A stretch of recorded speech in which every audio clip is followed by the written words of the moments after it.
I recently just watched The Dark Knight for, I don't know, the 20th time. What a great film. Almost a perfect film.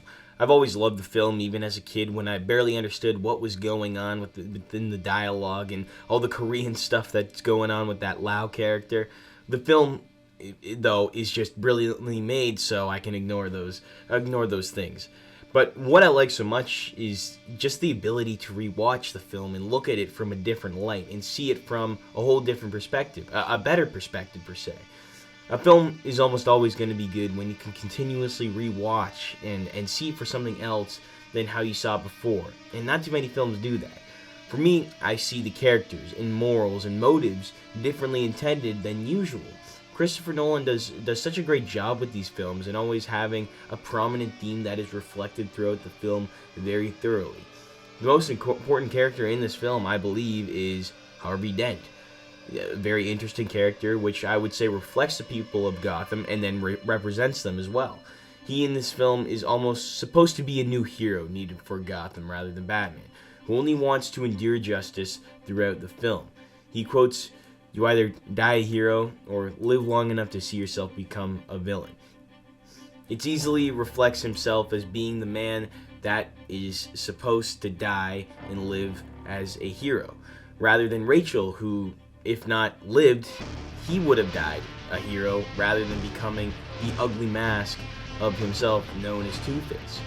Throughout the film, we see him prove his heroic acts, doing whatever, even taking the blame as Batman, believing in Batman where people don't, and only see him as a vigilante. Harvey Dent's character goes through an interesting development. We, as the viewers, see him slowly descent and show the uglier side of him as when put into a life and death situation regarding himself or his loved ones, he turns into an ugly, corrupt man. Like when he finds out a man with the name Rachel Dawes is on his name tag that was trying to kill the mayor and Harvey Dent himself. In this film, the whole idea is that Harvey is the new hero for Gotham, and we see the Joker go out of his way to prove even Harvey Dent or Batman or Commissioner Gordon are corrupt people when they're faced with life and death. He ends up causing Harvey Dent to become evil, possibly proving Gotham's corruption and how we all fall in life and death. And you see, in their last moments, people show you who they really are.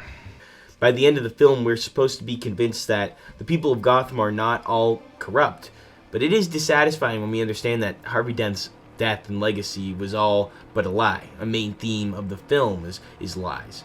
We later find out more of this in the third installment of the film, and I love that. I love that a film brings on and carries stuff throughout the franchise in the three films. Not a lot of franchises do that, if I'm totally honest, especially a theme. The quote, "He's a hero the Gotham deserves, but not the one it needs right now." It's important to understand that Gotham is a perfect representation of the fact that even someone like Harvey Dent was not even good enough for Gotham. He was actually destroyed by the own corruption of Gotham and the people within. I think this film is just so interesting in its ways of dealing with these issues. You don't see this often in superhero films like these. It's so cool to actually have a realistic superhero film that is still badass and uses its realism to its advantage to make the film more interesting for the viewers. The Joker even feels as real as he plays almost a terrorist type role, constantly outsmarting the foolish police department and making everyone look stupid. He's a smart and evil and sinister character who I find interesting to watch by, obviously, the brilliant Heath Ledger, rest in peace. But what I love so much about the Joker is his motives are just irrational. He really just wants the world to suffer and see the world suffer in whatever means necessary. He loves seeing people invulnerabilities, a true psychotic attribute, which is quite terrifying. Heath Ledger just delivers such a terrifying and brilliant performance. It's rare something like this in a film just stays with you. It's so enjoyable to watch any sort of conversation he has, especially the interrogation scene between Batman and the Joker, where they finally have a confrontation with each other, it's so fucking sick. The film really does just work as a crime thriller built into a comic book world. we see the world of organized crime with awesome gunfights between good and evil. It's classic. Very similar film to Heat. If you haven't seen that film, I highly recommend it.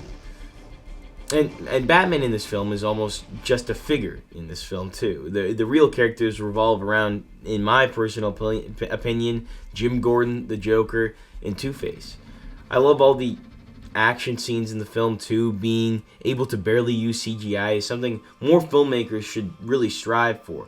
The first scene of the film is awesome. You know, a bank heist with just a brilliant score by Hans Zimmer, zoom shots of the window smashing to start the Joker bank heist to quickly show his brilliance and anarchy of a character. The scene in quick cuts and very good at showing the intricacies of how to take down a bank.